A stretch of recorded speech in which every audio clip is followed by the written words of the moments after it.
Perkenalkan, saya Madedi Kacayana dengan NIM 23762. Kali ini saya akan mempresentasikan materi tentang overview, analisis SWOT, analisis Porter 5 Force, dan analisis critical success factor pada perusahaan KFC di Indonesia.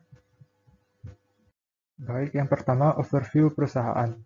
KFC Indonesia adalah bagian dari jaringan restoran cepat saji KFC yang bermarkas di Louisville, Kentucky, Amerika Serikat. KFC pertama kali hadir di Indonesia pada tahun 1979, dan sejak itu telah berkembang menjadi salah satu merek restoran cepat saji yang paling terkenal di Indonesia dengan lebih dari 700 gerai yang tersebar di seluruh Indonesia. Produk utama KFC adalah ayam goreng yang diolah dengan rempah-rempah khas. Selain ayam goreng, KFC juga menyediakan berbagai macam menu seperti burger, kentang goreng, dan lain-lain. Selanjutnya ada analisis SWOT, yaitu yang pertama, kekuatan atau strengths. Merek yang sudah terkenal di seluruh dunia sehingga memudahkan dalam promosi dan pemasaran di Indonesia. Kemudian menu andalan yang populer yaitu ayam goreng dengan resep rahasia dan bumbu yang khas.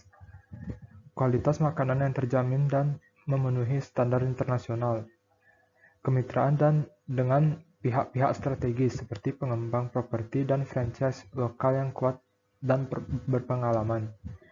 Kemudian ada weakness atau kelemahan, persaingan yang ketat dengan merek restoran cepat saji lainnya, baik lokal maupun internasional.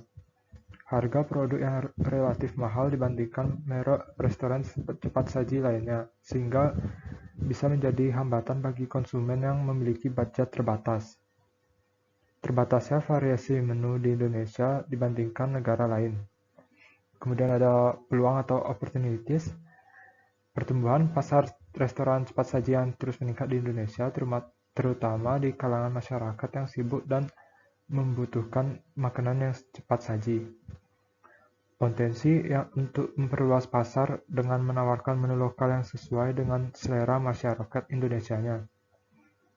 Mengikuti tren makanan sehat dengan menawarkan menu yang lebih sehat dan ramah lingkungan. Kemudian ada ancaman atau threats, yaitu persaingan yang semakin ketat dengan merek restoran cepat saji lainnya yang masuk ke Indonesia. Perubahan kebijakan pemerintah yang dapat mempengaruhi bisnis seperti kebijakan perpajakan dan regulasi makanan. Perubahan selera konsumen yang tidak terduga dapat mempengaruhi penjualan produk. Selanjutnya analisis Porter 5 Force. Yang pertama, tingkat persaingan dalam industri restoran cepat saji di Indonesia sangat kompetitif, dengan banyak pesaing kuat seperti McDonald's, Burger King, dan lain-lain. Persaingan yang kuat dalam industri ini dapat mempengaruhi margin keuntungan KFC di Indonesia. Yang kedua, ancaman produk pengganti. Terdapat ancaman dari produk pengganti yang dapat menggantikan posisi KFC di pasar. Misalnya, pelanggan yang dapat memilih untuk membeli makanan dari toko makanan tradisional atau restoran lain yang menyediakan menu yang lebih bervariasi. Yang ketiga, negosiasi kekuatan pemasok. Sebagai restoran cepat saji, KFC Indonesia membutuhkan pasokan bahan mentah seperti ayam, bumbu, dan bahan makanan lainnya.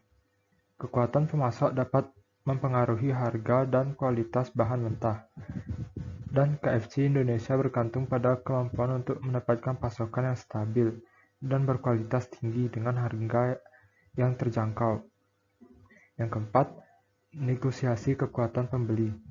Kekuatan pembeli dalam industri restoran cepat saji cukup kuat, karena pelanggan memiliki banyak pilihan dan dalam memilih tempat makanan. Pelanggan dapat memilih untuk membeli makanan dari restoran lain jika mereka merasa tidak puas dengan produk atau layanan KFC. Dan yang kelima, ancaman masuknya persaingan baru.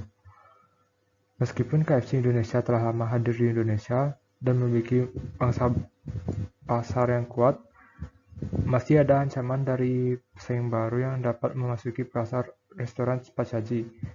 Hal ini dapat mempengaruhi persaingan industri dan dapat mempengaruhi pangsa KFC di masa depan. Dan yang terakhir, analisis critical success factor. Yang pertama, branding dan citra merek yang kuat. KFC di Indonesia telah membangun citra merek yang kuat dan dikenal di seluruh Indonesia.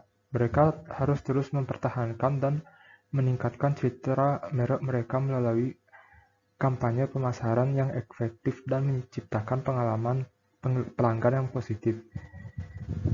Yang kedua, kualitas produk yang konsisten. KFC Indonesia harus memastikan kualitas produk mereka konsisten dan memenuhi standar yang tinggi. Pelanggan memilih KFC karena kualitas produk yang mereka tawarkan, sehingga konsistensi sangat penting untuk menjaga pelanggan tetap puas. Yang ketiga, inovasi produk. KFC Indonesia harus terus melakukan inovasi untuk memenuhi kebutuhan dan selera pelanggan yang terus berubah. Mereka harus terus memperkenalkan produk baru dan menawarkan varian menu yang menarik untuk tetap bersaing di pasar. Yang keempat, lokasi dan jaringan distribusi.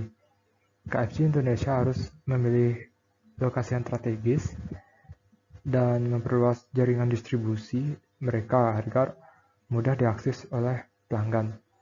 Hal ini dapat membantu meningkatkan penjualan dan keuntungan mereka. Yang kelima, manajemen operasional yang efektif.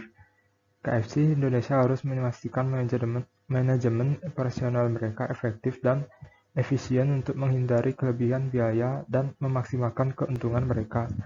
Hal ini dapat mencakup manajemen persediaan, manajemen tenaga kerja, dan manajemen biaya operasional. Yang keenam, keterlibatan karyawan. KFC Indonesia harus memastikan bahwa karyawan mereka terlibat dan bersemangat dalam bekerja untuk memastikan pelanggan menerima pelayanan yang baik dan pengalaman positif saat mengunjungi KFC. Pelatihan yang tepat dan program penghargaan karyawan dapat membantu meningkatkan keterlibatan karyawan. Yang ketujuh, penerapan teknologi. KFC Indonesia harus memperbarui sistem teknologi mereka untuk meningkatkan efisiensi operasional dan memperbaiki pengalaman pelanggan. Implementasi teknologi seperti sistem pemesanan online, aplikasi seluler, dan sistem pembayaran yang canggih dapat meningkatkan efisiensi dan memudahkan pelanggan dalam melakukan transaksi. Sekian presentasi dari saya. Jika ada salah kata, saya mohon maaf. Akhir kata, saya ucapkan terima kasih.